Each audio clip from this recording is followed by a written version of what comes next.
Assalamualaikum warahmatullahi wabarakatuh. Kami perwakilan dari kelompok 4 yang beranggotakan yang pertama ada Erija, saya sendiri, yang kedua Neng Aji Jaturahmi, yang ketiga Dian Andriani, yang keempat Audia Febrianti, yang kelima Mega Septia Nurbayan, selanjutnya yang keenam ada Ratu Rahmawati, lalu ada Eka Mustikasari, kedelapan ada Maulida Nur Alpiani, selanjutnya ada Hendar, yang terakhir ada Asma Sophia JM. Lalu di sini kami akan menjelaskan sebanyak 3 jurnal yang telah kelompok kami ringkas. Jurnal yang pertama yaitu efektivitas dalam teknologi PDA atau Personal Digital Assistant Pelayanan Kesehatan. Lalu yang kedua yaitu Sistem Informatika Pelayanan Fasilitas Kesehatan tingkat 1 atau Puskesmas terintegrasi tingkat Cimahi. Dan untuk yang terakhir yaitu jurnal kami Perancangan Tata Kelola Teknologi Informasi untuk Peningkatan Layanan Sistem Kesehatan atau Studi Kasus Dinas Kesehatan Kabupaten Jepara. Baik, untuk selanjutnya yaitu pemaparan resume yang telah kami buat yang akan dibawakan oleh anggota kelompok 4. Assalamualaikum warahmatullahi wabarakatuh. Saya Nea Jaturahmi dari program kelompok 4. Di sini saya akan mempresentasikan hasil dari ringkasan yang kelompok kami buat. Yang pertama yaitu judul jurnalnya Efektivitas dalam Penerapan Teknologi PDA atau Personal Digital Assistant di Pelayanan Keperawatan. Yaitu kegunaan teknologi informasi saat ini telah mencakup hampir semua di bidang ilmu, tidak terkecuali di bidang ilmu keperawatan. Di dunia kesehatan modern telah memanfaatkan perkembangan teknologi untuk meningkatkan efektivitas serta efektivitas dalam pelaksanaannya. Yang pertama, yaitu rumah sakit adalah suatu institusi pelayanan kesehatan yang kompleks, terdiri dari banyak profesi. Pelayanan rumah sakit mencakup pelayanan kesehatan dan pelayanan administrasi. Pelayanan kesehatan itu sendiri meliputi pelayanan medik, pelayanan keperawatan, pelayanan penunjang medik, dan rehabilitasi medik. Lalu pelayanan tersebut dilaksanakan melalui unit gawat darurat, unit rawat jalan, dan unit rawat inap. Dari sebuah pelayanan kesehatan adalah diberikannya pelayanan yang cepat dan nyaman. Sistem informasi membantu perawat mengerjakan berbagai tugas kaitannya dengan pengambilan keputusan dengan DSS, Decision Support System. DSS membantu hubungan antara informasi yang didapatkan pasien ke iteratur pilihan tindakan berdasarkan integrasi sistem. Sistem informasi juga dapat meningkatkan keamanan dan keselamatan pasien. Konsep yang ditemukan oleh Grapes dan Corcoran 1989 bahwa informatika keperawatan adalah kombinasi ilmu komputer, ilmu komunikasi, kombinasi, dan ilmu keperawatan. Perawat yang ingin meningkatkan keilmuannya dituntut untuk mampu memanfaatkan pengembangan teknologi. Saya akan melanjutkan presentasi dari Saudari Dian. Teknologi informatika pertama kali digunakan di Rumah Sakit Camino di California pada akhir tahun 1960-an. Di masa itu, komputer digunakan untuk mengelola data klien selama klien dirawat di rumah sakit. Dawson dan Thomas 1999. Personal Digital Assistant memiliki kemampuan untuk membuat informasi berbasis bukti yang tersedia untuk perawat ketika perawat membutuhkan data kapanpun dan di mana saja perawat membutuhkan. PDA memiliki potensi untuk mengurangi kesalahan dalam pengobatan dengan menyediakan sumber portable dan nyaman digunakan untuk layanan kesehatan. Manfaat dan tantangan menggunakan PDA di keperawatan: yang pertama, dapat digunakan kapanpun dan dimanapun. Yang kedua, memungkinkan akses mudah ke sejumlah besar data sehingga mengurangi kejadian error. Yang ketiga, meningkatkan komunikasi antara perawat dan antara perawat lainnya dengan tenaga kesehatan lain. Yang keempat, meningkatkan efisiensi dan akurasi dokumentasi keperawatan. Yang kelima, sangat berguna untuk mengumpulkan dan mendokumentasi data klien. Yang keenam, mengurangi penggunaan kertas melalui transmisi nirkabel.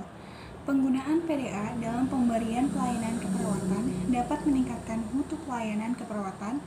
Pekerjaan yang dilakukan perawat menjadi lebih cepat, tepat, dan lebih efisiensi. Serta pasien diuntungkan karena kemungkinan untuk kesalahan dalam pengobatan menjadi berkurang atau tidak ada sama sekali. Pelayanan kesehatan adalah sebuah konsep yang digunakan dalam memberikan layanan kesehatan kepada masyarakat. Definisi pelayanan kesehatan menurut Profesor Dr. Sukidjonoto Atmojo adalah sebuah subsistem pelayanan kesehatan yang tujuannya adalah pelayanan preventif dan promotif dengan sasaran masyarakat. Sistem informasi adalah kombinasi dari teknologi informasi dan aktivitas orang yang menggunakan teknologi itu untuk mendukung operasi dan manajemen. Istilah sistem informasi yang sering digunakan merujuk kepada interaksi antar orang, proses algoritmik, data, dan teknologi. Istilah ini digunakan untuk merujuk tidak hanya pada penggunaan organisasi teknologi informasi dan komunikasi. Sistem informasi dapat didefinisikan sebagai sistem informasi adalah data yang dikumpulkan, diklasifikasikan, dan diolah berdasarkan kebutuhan informasi yang ingin diperoleh sehingga menjadi sebuah informasi entitas terkait tunggal dan mendukung satu sama lain, sehingga menjadi informasi berharga bagi mereka yang menerima. Yang kelima, sangat berguna untuk mengumpulkan dan mendokumentasi data klien. Yang keenam, mengurangi penggunaan kertas melalui transmisi nirkabel. Jadi, penggunaan PDA dalam pemberian pelayanan keperawatan dapat meningkatkan mutu pelayanan keperawatan. Pekerjaan yang dilakukan perawat pun menjadi lebih cepat, tepat, dan lebih efisiensi. Serta pasien diuntungkan karena kemungkinan untuk kesalahan dalam pengobatan menjadi berkurang atau tidak sama sekali. Di sini ada perancangan tata kelola teknologi informasi untuk peningkatan layanan sistem informasi kesehatan atau studi kasus Dinas Kesehatan Kabupaten Jepara. Saat ini SIK telah mengalami perkembangan yang sangat pesat, baik perkembangan dalam bidang software, hardware, serta kemampuan petugas software SIK sampai saat ini mampu mendukung kegiatan loket pendaftaran puskesmas, sehingga riwayat sakit penderita beserta keluarga dapat direkam dengan baik dan mudah dicari apabila dibutuhkan. Di sini juga ada tata kelola teknologi informasi atau e-governance.